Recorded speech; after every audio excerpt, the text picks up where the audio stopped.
하겠습니다. 이스라엘아 들으라. 내가 오늘 요단을 건너 너보다 강대한 나라들로 들어가서 그것을 차지하리니 그 성읍들은 크고 성벽은 하늘에 닿았으며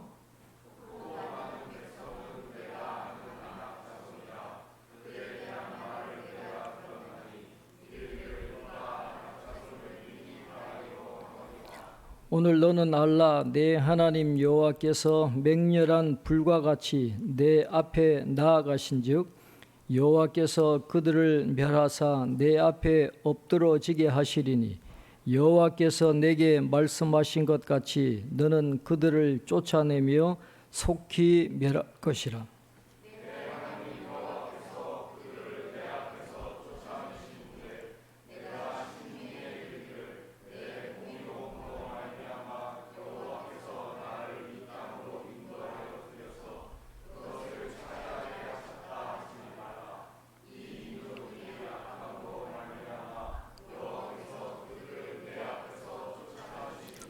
내가 가서 그 땅을 차지함은 내 공의로 말미암음도 아니며 내 마음이 정직함으로 말미암음도 아니요 이 민족들이 악함으로 말미암아 내 하나님 여호와께서 그들을 내 앞에서 쫓아내심이라. 여호와께서 이같이 하심은 내 조상 아브라함과 이삭과 야곱에게 하신 맹세를 이루려 하심이니라.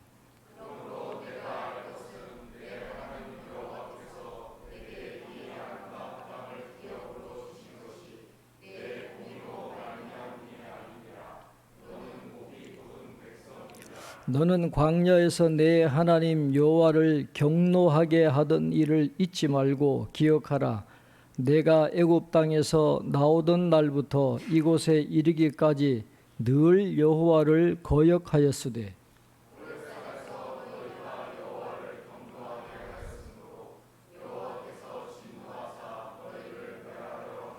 그때에 내가 돌판들 곧 여호와께서 너희와 세우신 언약의 돌판들을 받으려고 산에 올라가서 40주 40야를 산에 머물며 떡도 먹지 아니하고 물도 마시지 아니하였더니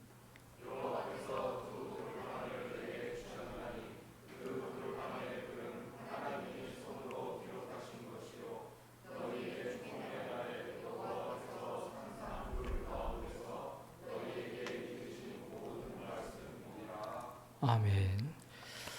교회 소식 주보를 참조해 주시기를 바랍니다.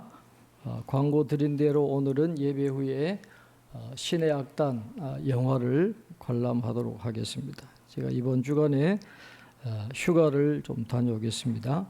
큐티 메시지는 9월 1일부터 다시 재개하겠습니다. 그리고 이번 주 목요일 날 제88회 하메노의 경기 시찰에 잘 마칠 수 있도록 기도해 주시기를 바랍니다.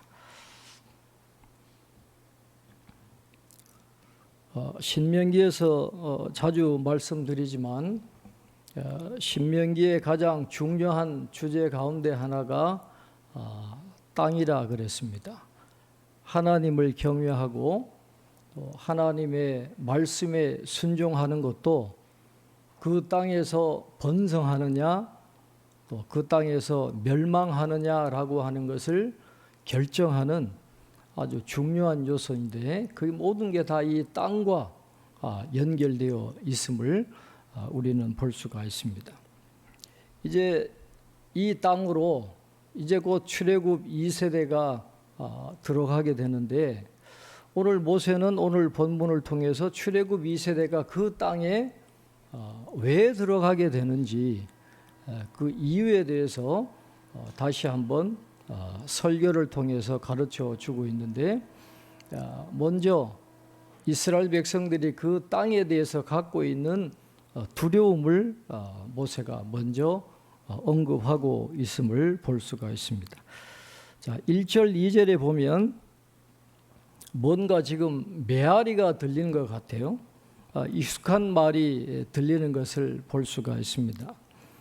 1절 2절에 보시면 이스라엘에 들으라. 내가 오늘 요단을 건너 너보다 강대한 나라들로 들어가서 그것을 차지하리니 그 성읍들은 크고 성벽은 하늘에 닿았으며 크고 많은 백성은 내가 아는 아낙 자손이라. 그에 대한 말을 내가 들었나니 이르기를 누가 아낙 자손을 능히 당하리요 하거니와. 그랬습니다. 오늘 1절 2절에 나오는 말씀을 어디서 우리가 들어본 것 같잖아요. 38년 전입니다. 출애굽하고 한 2년째 되었을 때 가데스 바네아에 거의 도착을 했어요.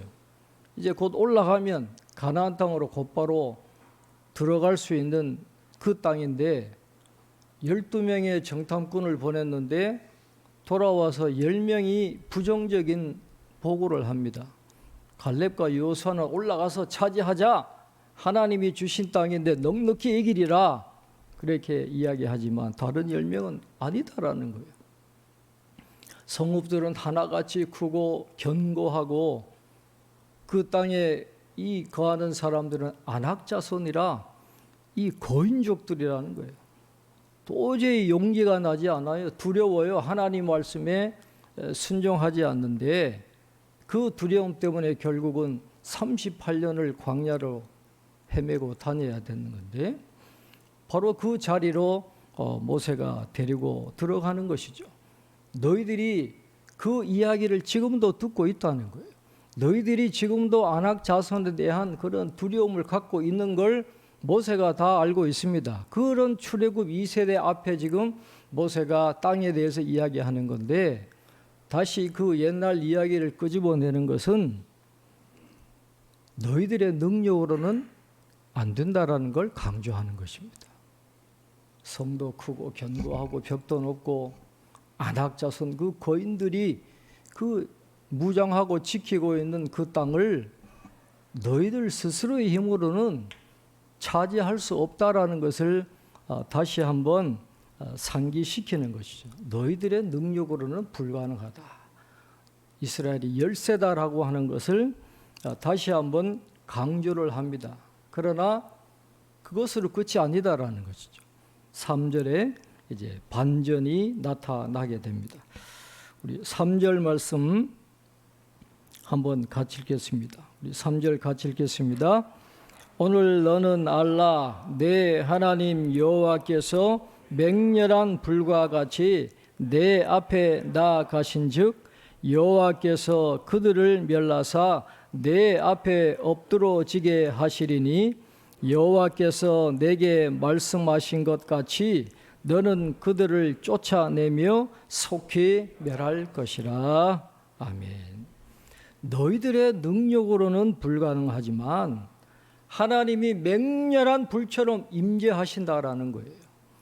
맹렬한 불은 하나님의 임재하심을 나타내는 건데 두 가지로 나타납니다. 하나님의 백성들에게는 구원이 되고 축복이 되고 승리가 되는 것이지만 멸망의 사람들에게는 멸망으로 나타나게 되어 있는데 하나님이 먼저 앞서 가셔서 그들을 쳐서 내 앞에서 엎드러뜨릴 것이니까 염려하지 말라요.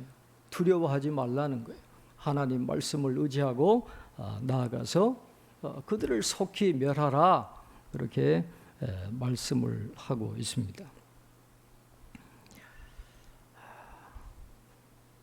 크고 견고한 성읍과 아낙 자손이 지키는 그곳도 하나님이 앞서가셔서 해결해 주시면 승리할 수 있다는 것을 다시 한번 강조를 하고 있습니다.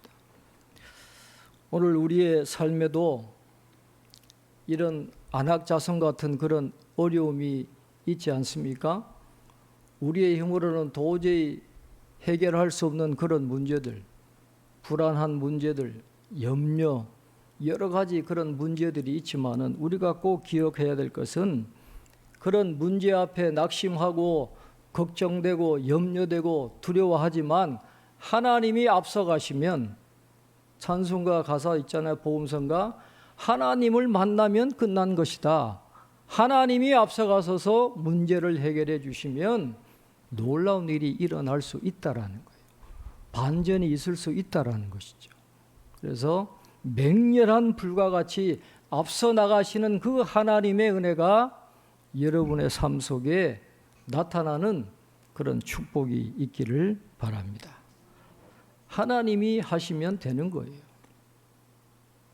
근데 오늘 보면 너는 그들을 쫓아내며 속히 멸할 것이라 그랬거든요. 빨리 가서 그냥 단순간에 그냥 쓰나미가 몰아치듯이 확 그들을 쫓아내서 쓸어버리라 그렇게 말씀하지만 다른 성경들을 보면 하나님이 그렇게 하시지 않잖아요. 가나안 족속들을 그렇게 일찍 쫓아내지 않습니다. 점진적으로 그들을 쫓아내시게 하는데 오늘 여기서는 속히 멸하라 그렇게 말씀하십니다. 가나안 원주민들은 점진적으로 쫓아내야 될 그런 대상이죠. 그러나 이스라엘이 들어가서 속히 멸할 것은 그들의 국가 체제, 그들의 지도 체제를 이야기하는 거예요. 어떤 우두머리를 중심으로 세력을 형성하고 있는 그 체제를 속히 무너뜨리게 되면 나머지는 오합지졸이니까 점진적으로 쫓아낼 수 있게 되는 것이니까 들어가서 속히 그들의 그 체제, 견고한 체제를 무너뜨려라 그렇게 말씀을 하고 있습니다.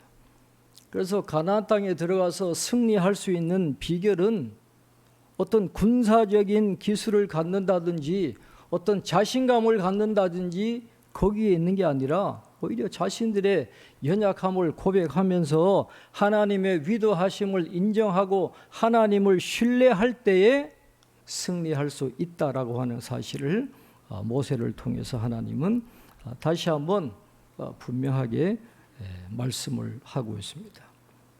우리가 연약함을 고백할 때 하나님이 도와주시고 승리하게 해 주시는 것이죠.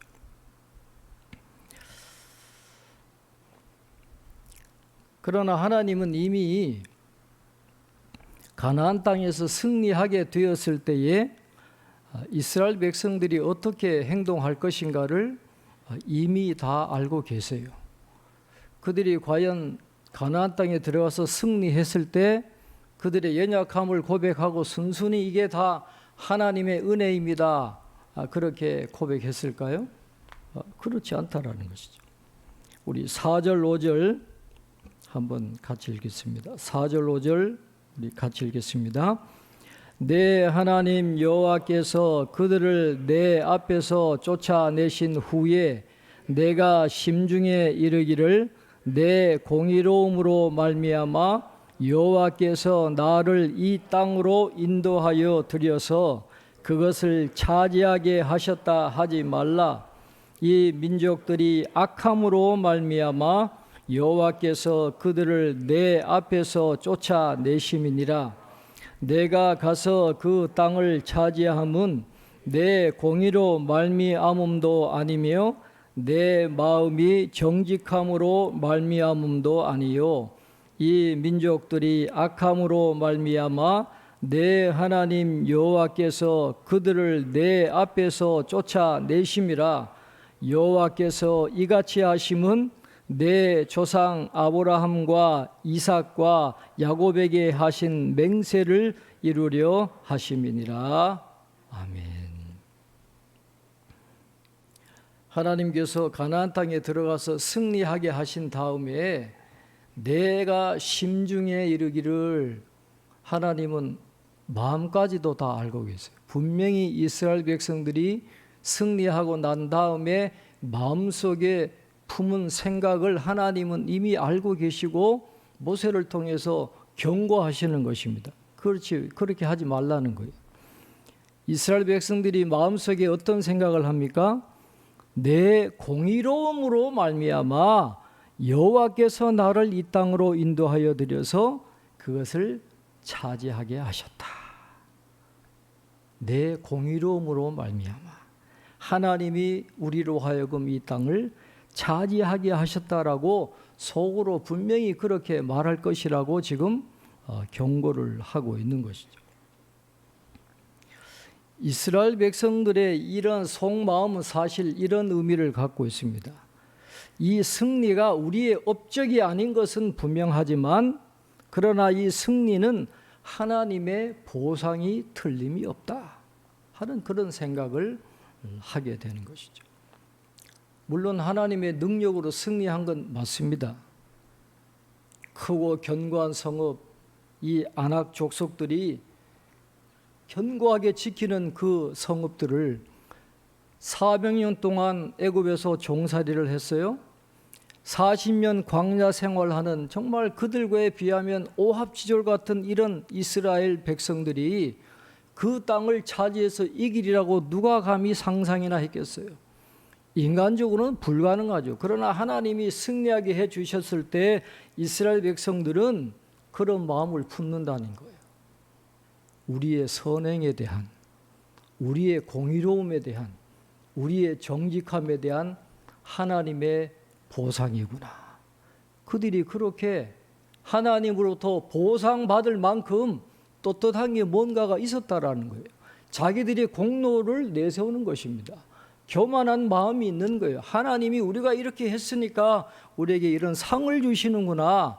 하나님의 은혜입니다. 전적인 하나님의 은혜입니다. 그렇게 고백하는 게 아니라 우리가 이렇게 잘 했으니, 선한 행실을 했으니, 공로를 세웠으니 하나님이 우리에게 보상을 해 주신 거구나.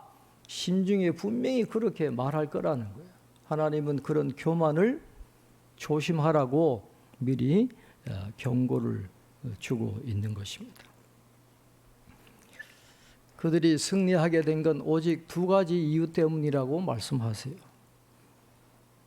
가나안 민족들이 워낙 악하기 때문이에요. 이제 양이 찬 거예요. 더 이상 하나님이 인내하실 수 없는 정도로 이 타락이 극에 달한 겁니다. 가나안 민족들의 악이 이제 그 선을 넘은 거죠.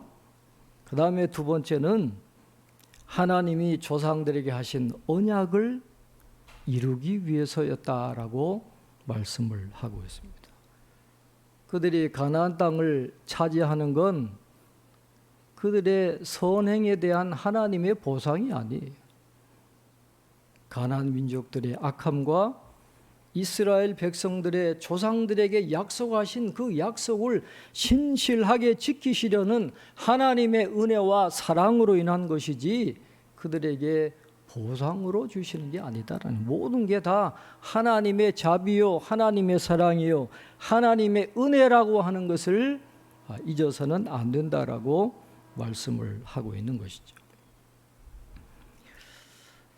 오늘 이 본문 4절과 5절의 이 말씀은 신약에서 이야기하는 믿음으로 구원받는다라고 하는 그 이신칭의 교리의 구약적인 뿌리다, 그렇게 말씀을 드릴 수가 있습니다. 사도 바울이 로마서 3장에서 이렇게 말씀하잖아요.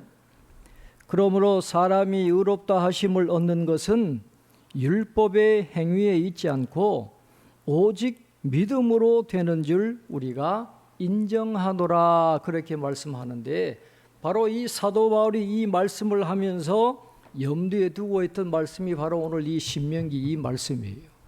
너희들의 공의로움이나 너희들의 정직함 때문이 아니다라는 것이죠. 하나님의 은혜 때문인데 그렇게 교만하게 율법의 공로나 자기 의를 내세워서는 안 된다라고 하는 것을 말씀을 합니다. 우리의 구원을 위해서 예수님께서 모든 일을 다 이루어 놓으셨어요. 우리가 구원받는데 우리가 보탠 것은 0.0001%도 없다라는 거예요. 그래서 어떤 분이 그 영어로 책의 제목을 이렇게 잡고 있습니다. Jesus plus nothing equal everything, 그렇게 되어 있어요. Jesus plus nothing equal everything이다, 그렇게 이야기했어요. 예수님이 하신 게 모든 거예요. 우리의 구원을 위해서 예수님이 다 이루어 놓으신 건데 거기에 우리가 1%라도 보탠 건 없어요. Nothing. 아무것도 없어요. 우리의 공의로움, 우리의 정직함, 우리의 순종, 우리의 헌신 아니다라는 거예요. 우리는 아무것도 할 수가 없어요. 한 게 없어요. 그저 빈손으로 그냥 나가면 되는 거죠. 하나님의 선물이다라는 것이죠. 찬송가 494장 만세반석이 열리니 이 오거스터스 토플레디라고 하는 유명한 분이 작사한 거잖아요. 만세반석이 열리니에 보면 아주 그것을 기가 막히게 표현하고 있습니다. 빈손 들고 앞에가 십자가를 붙드네 의가 없는 자라도 도와주심 바라고 생명샘에 나가니 나를 씻어주소서. 그렇게 되어 있어요. 빈손으로 나가는 거예요. nothing입니다. 주님이 다 해놓으신 거예요. 우리는 그 주님을 믿기만 하면 그 모든 구원의 선물이 우리에게 주어지는 것인데 모든 것이 다 하나님의 은혜였다라고 하는 사실을 이스라엘 백성들은 고백했어야 됐고 오늘 우리도 그렇게 고백하면서 살아갈 수 있어야 된다 하는 것을 다시 한번 말씀을 하고 있습니다. 그들에 대한 보상이 아니에요. 하나님의 은혜였습니다. 그들이 가나안 땅을 차지한 것이 그들의 선한 행실에 대한 보상 때문이 아니라 하나님의 은혜였다라고 하는 것을 강조하기 위해서 오늘 본문에 보면 이 모세는 그들의 불순종의 역사를 구체적으로 언급을 합니다. 자, 오늘 6절 한번 우리 같이 읽겠습니다. 우리 6절 말씀 한번 같이 읽겠습니다. 그러므로 내가 알 것은 내 하나님 여호와께서 내게 이 아름다운 땅을 기업으로 주신 것이 내 공의로 말미암이 아니니라. 너는 목이 곧은 백성이니라. 그랬어요. 그들의 선한 행실에 대한 보상이 아니다라고 하는 것을 한마디로 정리합니다. 너는 목이 곧은 백성이니라. 신명기에서 이스라엘 백성들을 규정하는 중요한 말씀입니다. 너는 목이 곧은 백성이니라. 이스라엘은 정직하고 공의로운 백성이 아니에요. 처음부터 하나님께 반역했던 그냥 내버려 두면 그냥 지옥으로 갈 수밖에 없는 그런 목이 곧은 백성이었다. 이것은 해결할 수가 없어요. 이스라엘 백성들 스스로 해결할 수 없는 그런 본질적인 문제를 그들이 그 죄성을 갖고 있는 목이 곧은 백성이다라는 것을 모세가 분명히 이야기합니다. 그래서 이 목이 곧은 백성이 새로워지기 위해서는 그냥 단순히 결심이 필요한 게 아니라 새 마음이 주어져야 되고 밖으로부터 오는 은혜가 새롭게 주어져야 된다라고 하는 것입니다. 목이 곧은 백성은 절대로 스스로 깨끗해질 수 없고 새로워질 수 없어요. 밖에서 와야 되는 것입니다. 그래서 우리가 신학적으로 이야기할 때 라틴어로 엑스트라 노스라는 말을 합니다. 엑스트라 노스. 우리말로 번역하면 우리 외부에, 우리 바깥에라는 그런 뜻이에요. 구원을 받기 위해서는 인간 내부로부터 뭔가 얻어서 구원받는 게 아니다라는 것입니다. 내 정직함이나 내 공의로움이나 내 선행이나 내 의로 말미암아 구원받을 수 있는 가능성은 전혀 없어요. 우리 바깥에서, 우리 외부에서 새로운 은혜가 주어져야 되고 새로운 마음이 주어져야 되고 새로운 영이 주어져야 구원받을 수 있다라고 하는 것을 오늘 이 말씀은 우리에게 가르쳐 주고 있습니다. 목이 곧은 백성이에요. 그러면서 구체적으로 그들이 하나님 앞에 반역한 장소로 그들을 데리고 갑니다. 자, 우리 7절, 8절 한번 같이 읽겠습니다. 7절, 8절 같이 읽겠습니다.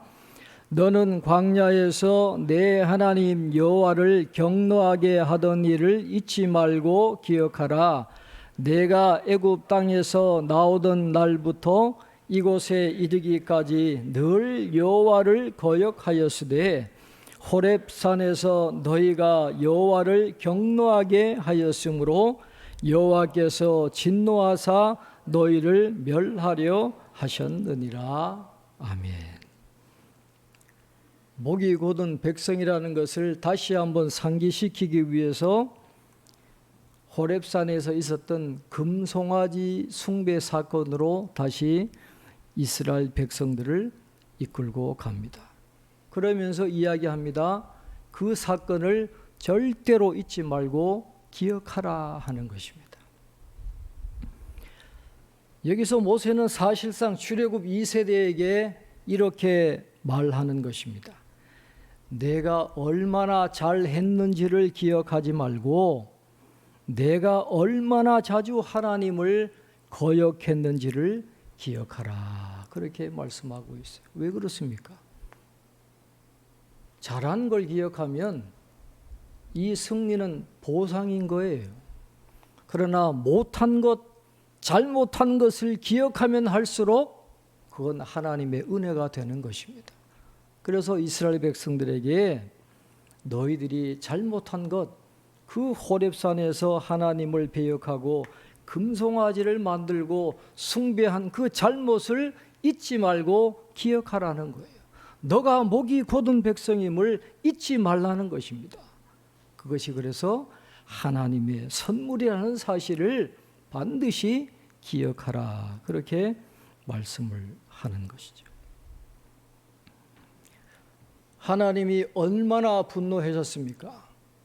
금송아지 사건 때문에 하나님이 이스라엘 백성들을 다 쓸어버리고 모세의 후손을 통해서 새로운 이스라엘 백성을 만들려고 그랬어요.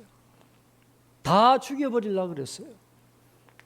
신명기에 보면 출애굽기에 나오지 않는 내용도 나오잖아요. 아론도 하나님이 죽이려고 그랬어요. 대제사장도 하나님 앞에 의로운 사람이 아니에요. 아론조차도 잘못했을 때 하나님이 죽여버리라. 그렇게 이야기합니다. 그 이야기를 듣고 다시 모세가 하나님 앞에 올라가잖아요. 40일, 40야, 40주야를 금식하면서 하나님 앞에 살려달라고 제발 이 백성들 용서해 주시고 아론을 살려달라고 40일 동안 하나님 앞에 메어 달리잖아요. 그러니까 10절에 하나님이 두 돌판을 다시 새겨서 모세에게 주었다라고 그렇게 말씀을 하고 있어요. 하나님께서 두 돌판을 다시 모세에게 주셨다라고 하는 것은 굉장히 중요한 의미를 갖고 있습니다. 하나님께서 모세의 중보 기도를 들어주셨다는 거예요. 응답해 주셨다라는 거예요. 다시 그에게 두 돌판을 주셨다라고 하는 것은 하나님이 이스라엘 백성들을 버리지 아니하시고 용서해 주시고 목이 곧은 그 백성들과 다시 함께 하시겠다 하는 것을 의미하는 것입니다. 잘못해도 처음부터 계속해서 하나님 반역하고 우상 숭배하고 말씀에 순종하지 않고 조금만 뭔가 부족한 게 있으면 원망하고 불평하는 이 목이 곧은 백성이지만 하나님이 버리지 않으신다는 거예요. 끝까지 다시 함께 하시고 그들을 인도해 가시겠다라고 하는 그 약속이 이 돌판 속에 담겨 있다라는 것입니다. 목이 곧은 백성이지만 하나님이 함께해 주시겠다는 거예요. 목이 곧은 백성과 함께 하시는 하나님. 여러분, 이 약속이 신약으로 이어지는 겁니다. 마태복음 28장 20절 하반절에 예수님이 이렇게 말씀하십니다. 내가 세상 끝날까지 너희와 항상 함께 있으리라. 여러분, 신명기에서는 누가 이 목이 곧은 백성과 함께 하세요? 하나님이 함께 하시는 거예요. 그러나 마태복음 28장에 오면 누가 함께 하시는 거예요? 예수님이 우리와 세상 끝날까지 함께 하신다라는 거예요. 우리가 비록 목이 곧은 백성이고 자꾸 넘어지고 하나님 말씀에 불순종하고 욕심을 쫓아가고 염려, 두려움, 불안 때문에 하나님을 전적으로 신뢰하지 못해도 이스라엘의 그 하나님이 예수님 안에서 오늘 우리와 함께 하시겠다. 그렇게 약속하고 있는 것이죠. 그래서 안악자손 같은 그런 문제의 직면에서 두렵고 미래가 불안하고 그렇게 걱정되는 면도 있지만, 그러나 우리가 잊지 말아야 할 것은 바로 그곳에 우리 혼자 있는 게 아니다라는 거예요. 이스라엘의 하나님이 예수님과 함께 우리 안에 거하신다라는 거예요. 그래서 그 하나님이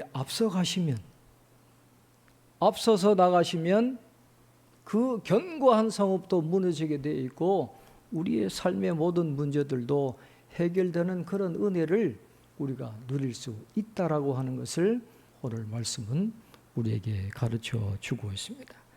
하나님이 함께 하십니다. 하나님이 앞서가시면 문제가 해결되는 은혜가 있습니다. 오늘 우리 성도님들 한 가정 한 가정 기도 제목을 가지고 하나님, 이 문제 가운데 하나님이 함께 하시는 줄 믿습니다. 하나님 붙들게 해주세요. 하나님이 앞서가셔서 이 문제를 해결해 주세요. 함께 기도할 때 하나님의 놀라운 은혜가 여러분과 함께 하기를 바라고, 우리 환우들을 위해서 여러분 개인 기도 제목을 가지고 함께 기도하도록 하겠습니다. 우리 찬송가 288장 예수를 나의 구주 삼고 함께 찬송